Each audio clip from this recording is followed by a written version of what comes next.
ఏపీలో వైసీపీ, ఢిల్లీ ఆమ్ ఆద్మీ పార్టీల పాలసీ ఒకటేనని, అందుకే ఓటమిని చవి చూశారని ముఖ్యమంత్రి నారా చంద్రబాబు నాయుడు వ్యాఖ్యానించారు. ఇక ఆ రెండు పార్టీలు కూడా ఏపీ, ఢిల్లీలో వెల్ఫేర్ పేరుతో విధ్వంసం సృష్టించాయని విమర్శించారు. విధ్వంసం చాలా సులభమని, నిర్మాణాత్మకంగా పనిచేయటం చాలా కష్టమని పేర్కొన్నారు.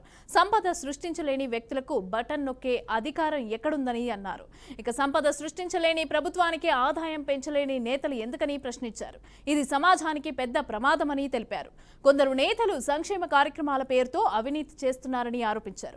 రెడ్డికి ఇదే అంశానికి సంబంధించి పూర్తి డీటెయిల్స్ మా ప్రతినిధి మధు అందిస్తారు. మధు, ప్రస్తుతం చూసుకుంటే కనుక ఢిల్లీ ఎన్నికల్లో కూడా చూసుకుంటే కనుక చాలా కీలకమైన అంశాలు కూడా చంద్రబాబు నాయుడు మాట్లాడడం జరిగింది. అయితే కనుక ఈ ఢిల్లీ ఎన్నికలకు సంబంధించింది పీపుల్స్ ఫస్ట్ అనే నినాదం మాత్రం చాలా వర్కౌట్ అయిందని, ఆ నినాదంతోనే ఢిల్లీలో బీజేపీ గెలవడానికి కారణాలు అనేది కూడా చంద్రబాబు నాయుడు చెప్పడం జరిగింది. అయితే కనుక చూసుకుంటే కనుక ఢిల్లీ ఎన్నికల్లో 27 ఏళ్ల తర్వాత బీజేపీ విజయం చాలా చారిత్రాత్మక విషయం అనేది కూడా చంద్రబాబు నాయుడు పేర్కొనడం జరిగింది. అయితే కనుక చూసుకుంటే కనుక ఢిల్లీ ప్రజలు ప్రధానమంత్రి మోదీపై నమ్మకంతోనే ఓట్లు వేసి గెలిపించారనేసి కూడా చంద్రబాబు నాయుడు పేర్కొనడం జరిగింది. అయితే కనుక ఇదే విషయం చెప్పుకుంటే కనుక ఢిల్లీలో వాయు కాలుష్యం ఎక్కువగా ఉండడం వల్ల కూడా చాలామంది జనాలు ఇతర ప్రాంతాలకు కూడా తరలి వెళ్ళిపోతున్నారు అనేది కూడా చంద్రబాబు నాయుడు పేర్కొనడం జరిగింది. అయితే ఇదే విషయం చూసుకుంటే కనుక దాదాపుగాను 1991 తర్వాత దాదాపు చూసుకుంటే కనుక ఆర్థిక సంస్కరణలు వచ్చాయనేసి ఆ ఆర్థిక సంస్కరణకు సంబంధించి దాదాపు తెలుగు జాతి ముద్దుపెట్టి ఎవరైతే ఉన్నారో పివి నరసింహారావు ఈ ఆర్థిక సంస్కరణ ప్రవేశపెట్టారనేసి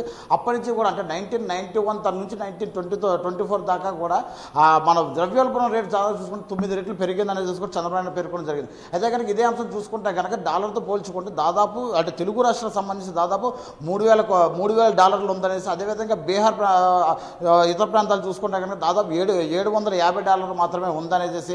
అయితే కనుక మనకున్న అంటే ఏపీకి కానీ తెలంగాణకు కానీ ఉన్న మౌలిక వసతులు కానీ ఐటీ టెక్నాలజీ కానీ ఒక గేమ్ చేంజర్గా మారాయనేసి, దాన్ని బట్టి మన మౌలిక వసతులు కూడా ఏర్పరచుకోవచ్చు అనేసి కూడా చెప్తూ వచ్చారు.